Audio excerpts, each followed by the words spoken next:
at St. Helena Hospital as of January 1st, of 2020, so pretty new. Woohoo!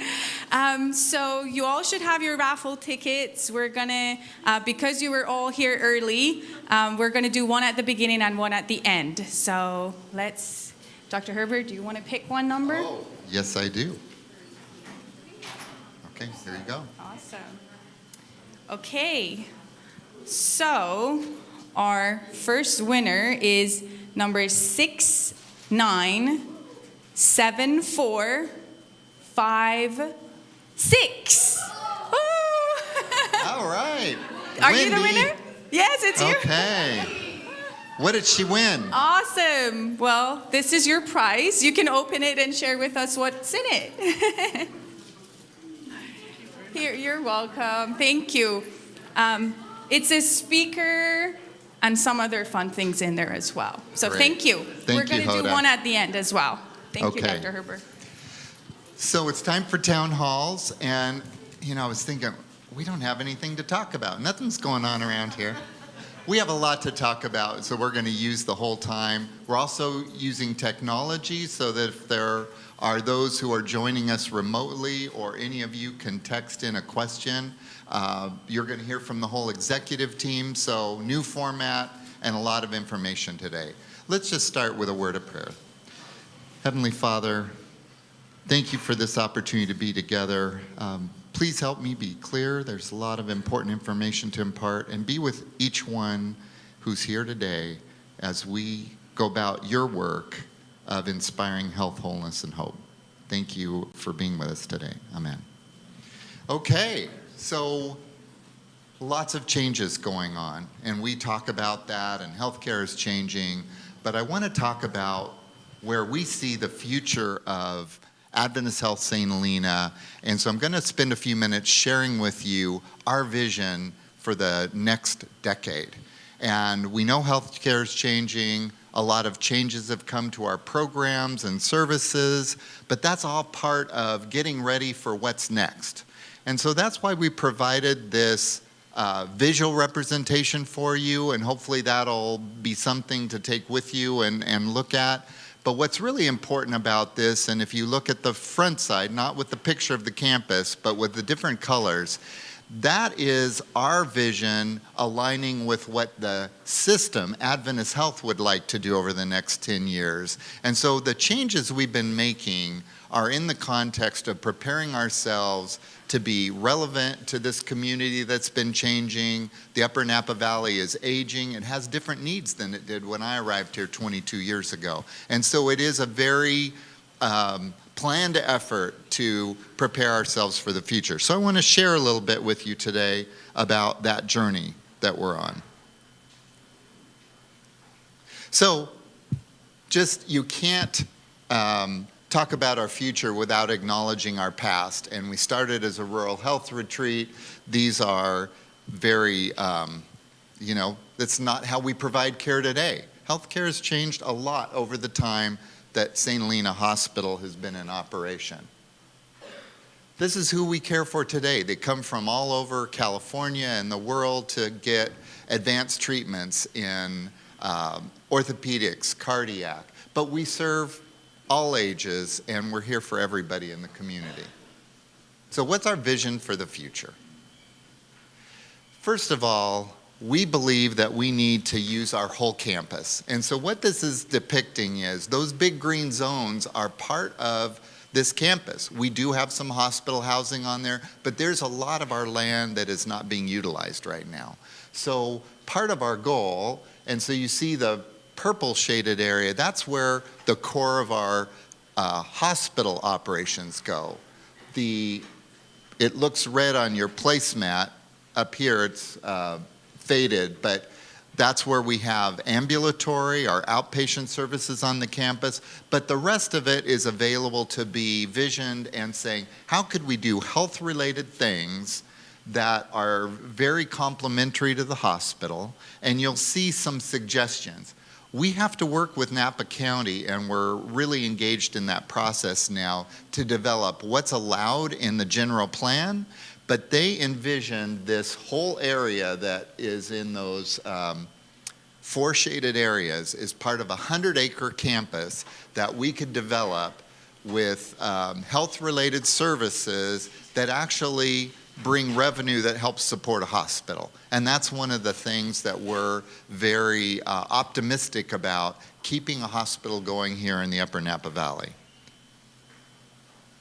So who are we now? That's the question I get asked. When one of our foundation board members found out we weren't going to be delivering babies here, well, how are you a community hospital? What do you do? This is not a complete list, but we have a full range of services that are meeting the community's needs. We're adding services. We're developing a stroke program. That is top of mind for many of my friends and neighbors and our foundation board members, because we are an aging community.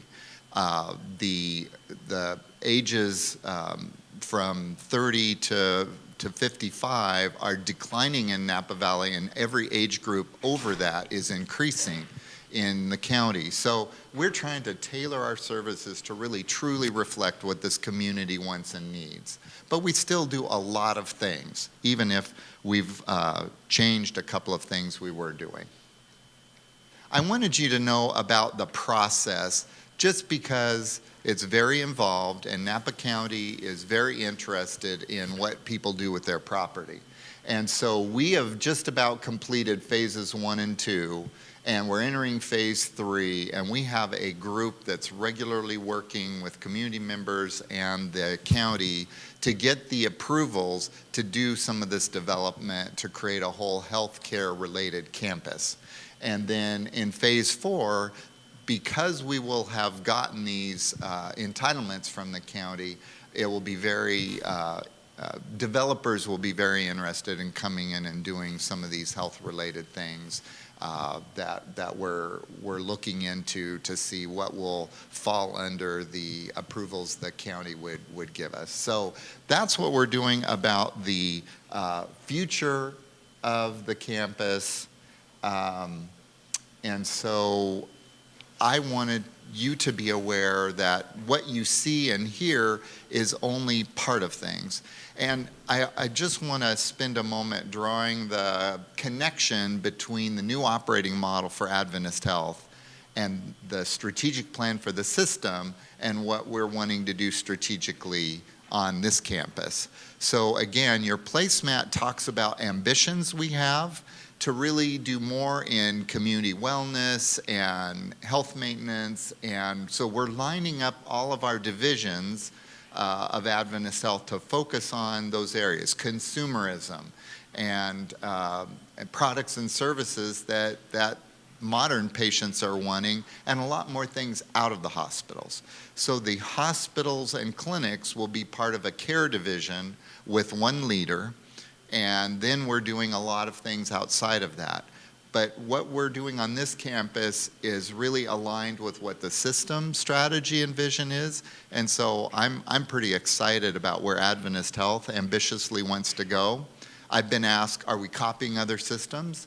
We believe that we're thinking more innovatively and more creatively about the future, and I feel very optimistic about both this campus and the future of Adventist Health. So we wanted you to have something in your hands that talks about where we're going and what our future is, not what are some of the changes here that have been very disconcerting, and I hear a lot of rumors going, well, what's going to happen to the hospital?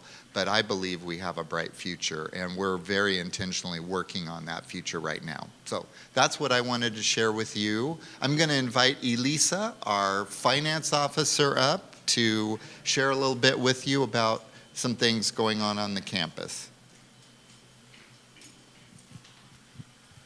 Good morning. It's nice to see you all. The light is really bright.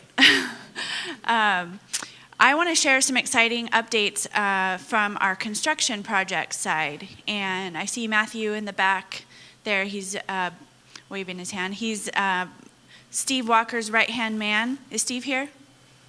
Not yet. Okay.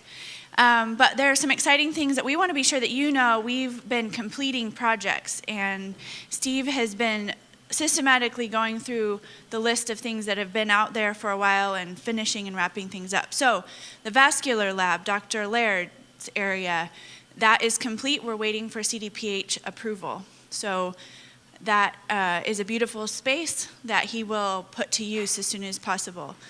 The OR2, we have new lights in room 2. That's completed. It was actually completed on Monday. And we've already done a fire inspection, and now we're just waiting for OSHPD to come and do their inspection. Women's Imaging Center. How many of you have had a chance to see the new imaging center yet? Okay, great. I see a lot of ladies raising their hands. Women's Imaging Center at Inglewood is complete and now open for patients and is very exciting with a lot of new technology. We also have a project that maybe some of you didn't know about. We had to repair some sprinklers in our IT shaft. Okay, there's all kinds of things back in the corners and up in walls and ceilings that no one knows about, but they're important to make sure they're safe, and so that is complete. The hybrid OR, this is probably the one everyone asks about, and that project is underway, and there's a lot of work that has to be done before the hammers actually start swinging. So that work is happening. There's bids that have to be gotten from construction companies. It's a really big project, and so we don't just start swinging hammers as soon as we cut the ribbon. So there's quite a bit of planning. Part of the challenge too is that project was planned a few years ago, so we have to go back and make sure all the drawings and all the details are still, going to make sense. So the hammers, which you'll start hearing, will happen in the next couple of weeks. The Cerner med cabinets, construction, I understand those med cabinets are very heavy. Because when I got here, I said, why are we doing construction for these boxes? Apparently they're very heavy, so we have to reinforce all the floors and all the structure to make sure that they can be used properly, and that construction will be done in about 2 weeks. So I really feel like the end of March is going to be big, because all these things are like 2 weeks away. We also are working on the hood in the pharmacy for being able to compound our medications. And a really good thing about this that, thanks to Steve, he was able to move this project out of OSHPD into a county project.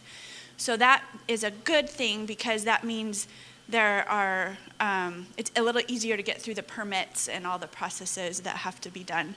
So the work is happening for that. And then our Great Food Initiative, you might not have heard much about this, but this has been in planning for about a year or two. Support from the foundation to really rejuvenate and renovate in the kitchen.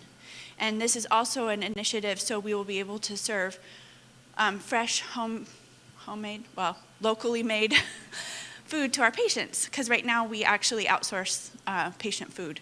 So that will be a big boost to get a fresh made omelet instead of one that came sometime earlier. Okay, and the last but not least, our West Wing, which is also known as Knowledge Hub, is also by the end of March. So next couple of weeks, we have the plans are, a lot of it is the permits and the things from the state that sometimes they take a little longer, but we are working through that, and we'll be able to get back in that space within just another 2 or 3 weeks. So a lot of good things are happening. We want to be able to share with you guys. We want to also celebrate when we can, when these things open and we can start using and sharing the space with patients. So that's my update for today, and thank you all for coming. Thanks, Elisa. So I want to just emphasize, this represents about $30 million of investment in this place. And we would not be doing that if there wasn't a future for Adventist Health St. Helena. And much of this, a big chunk of it, has come from our community. The foundation board has donated. In fact, the Great Food Initiative, that is completely going to be funded by the foundation. They said, we want to help you with your patient experience, and we think this is going to make all the difference for patients, that they can get a freshly made meal to order and have it brought up. So it just shows we have a strong partnership with our community who believes in us. Adventist Health believes in us, or we wouldn't be making these investments. So that's what we wanted to share with you today. Liz, our patient care executive, is going to share a little bit of update with you. All right. Starting with quality, I don't know how many of you realize, when you see the dashboard, we look at colors. And ending last year's quality year, we were two blues and 2 greens. We were the highest in the system numerically. So, and it's Mary. Yay! So when you get there, what happens? They move the target. So we're back in a different color now. But our safety focus is the same, our sepsis, our CAUTIs and CLABSIs and all those. That's our safety score. Our readmission score is quite good, and I think we'll be able to reach what we did last year. I want you all to turn around. I'm sort of shifted this up, Jack. If you look at all the people who are not sitting in chairs that are standing back there, I think there's 18 to 20 of you. That's how many lives that St. Helena saved last year. That's our number. And the last piece under quality is patient experience. You're going to hear a lot about that.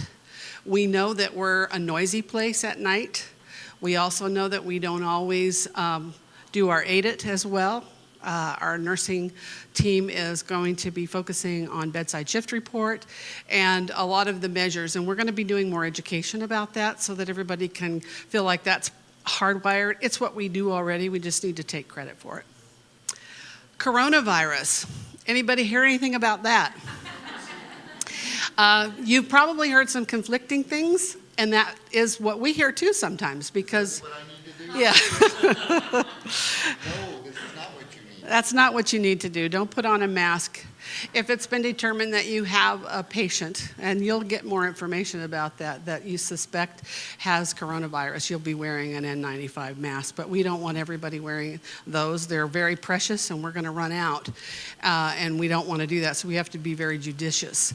What will be coming out are regular updates to you. So please check your emails on that, and it'll be, you'll know. We get a lot of information from the state, from the CDC and that, but Karen Phillips is keeping us, she's our in-house expert in keeping us informed.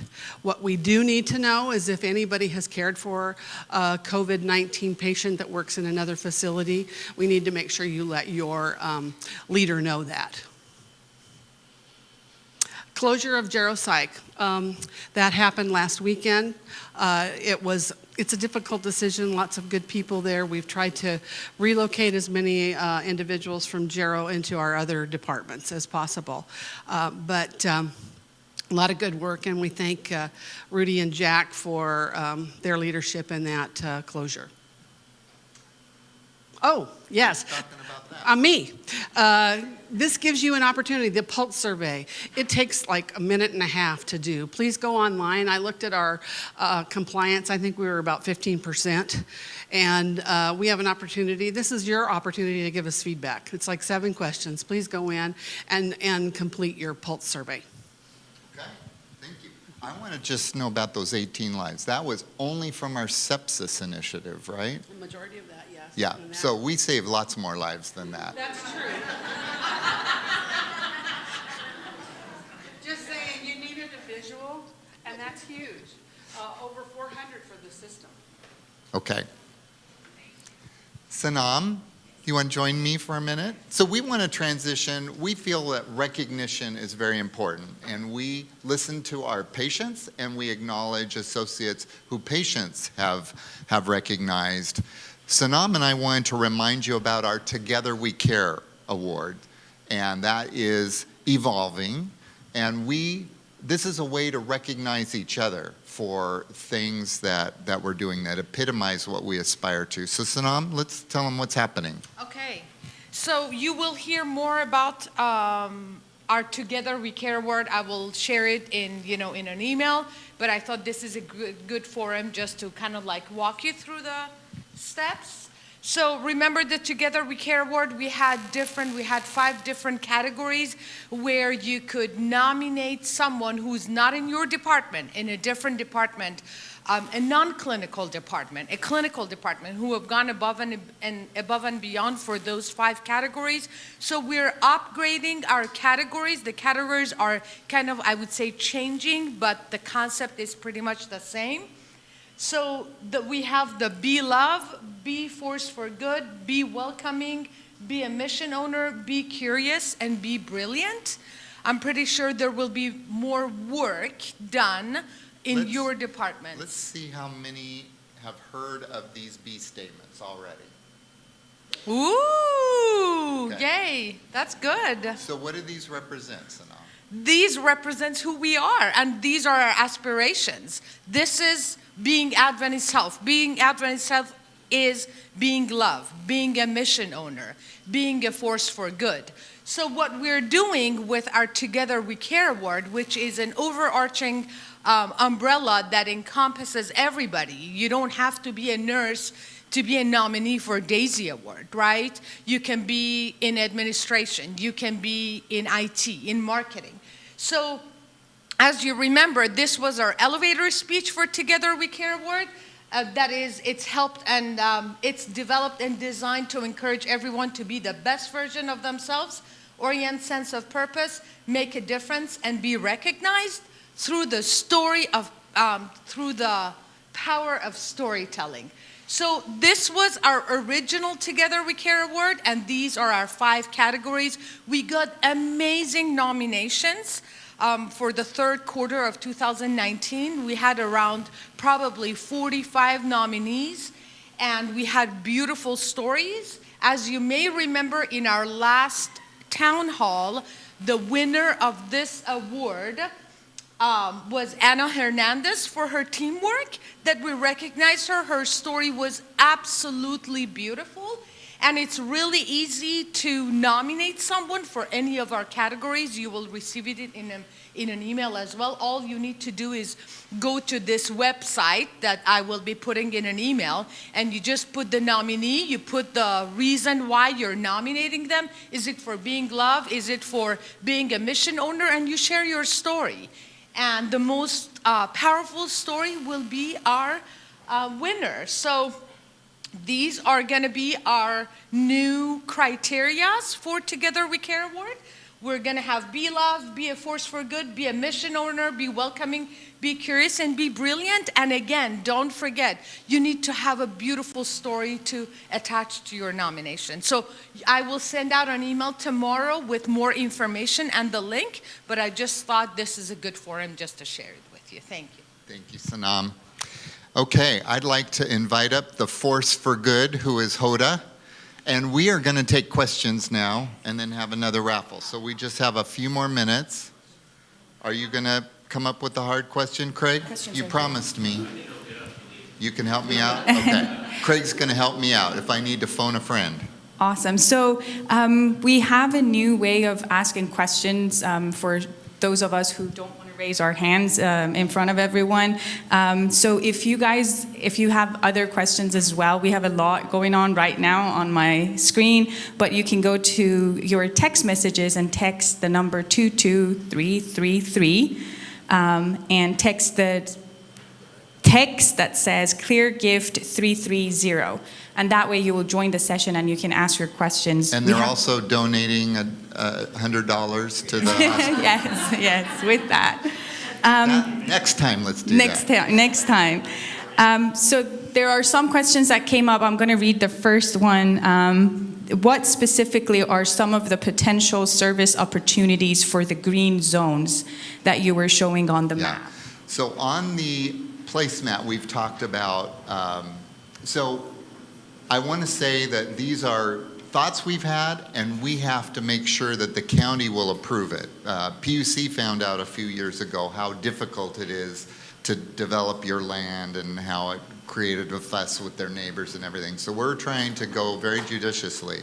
Our team working on this has asked us not to be too specific, but if you think of healthcare related, There could be a senior community, there could be memory care. There are a variety of things that this Upper Valley needs and are not available.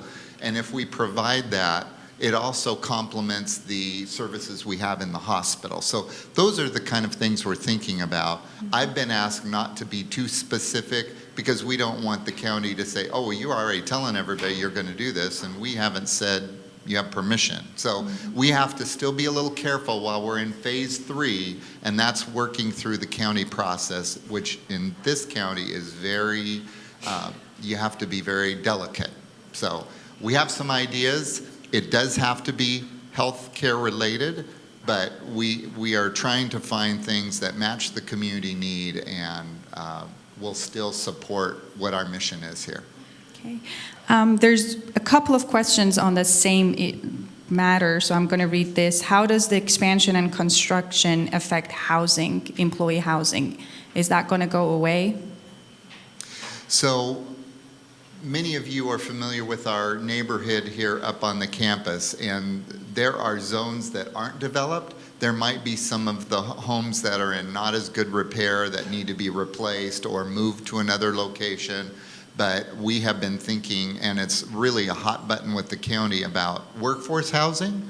It's a challenge everywhere in Napa County, and so we're thinking about that being part of our entire master planning.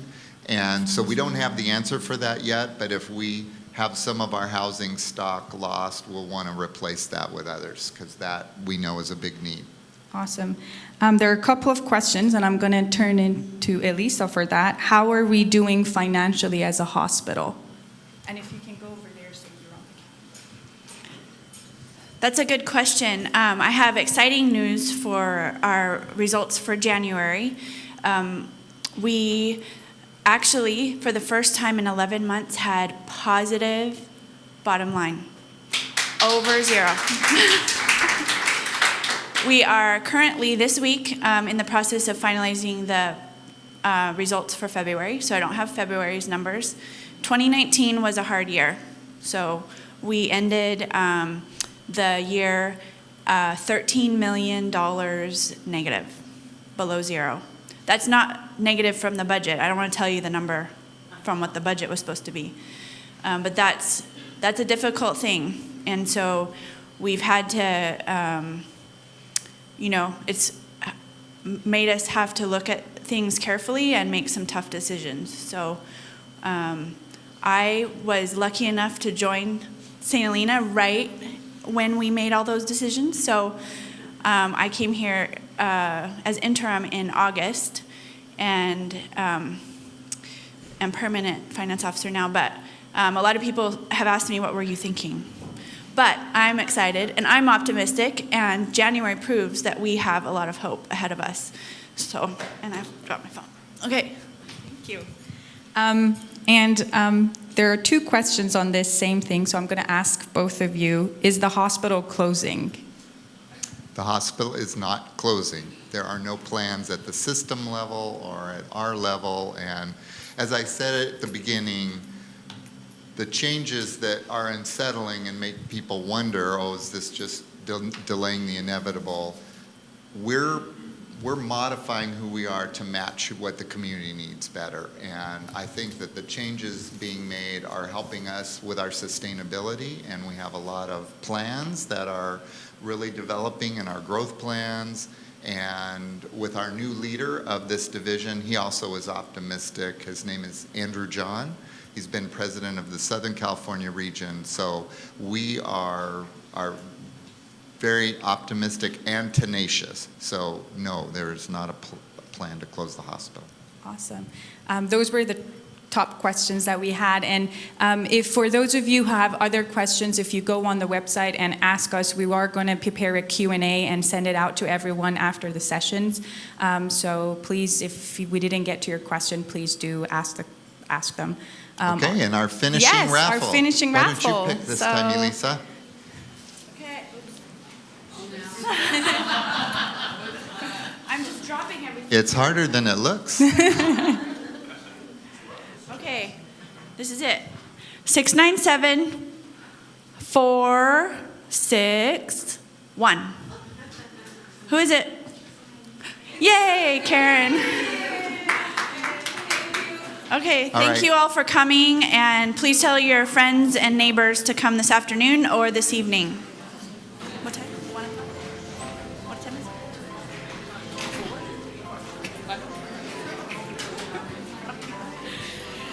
Okay.